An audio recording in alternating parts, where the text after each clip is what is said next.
Kung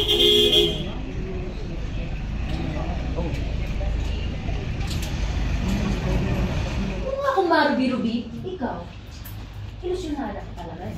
Inggitera ka. Simulat sa ko, alam ka mo talaga, ang laki ng inggit mo sa akin. Ano bang pinakagalit mo? Ha? Eh di ba wala na kayo ni David? Simula nung niloko niyo kami ni Boyet? Di ba?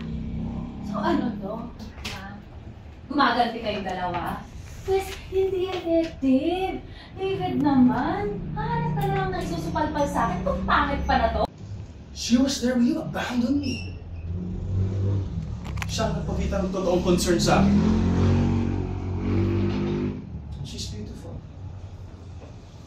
Inside and out. Beautiful?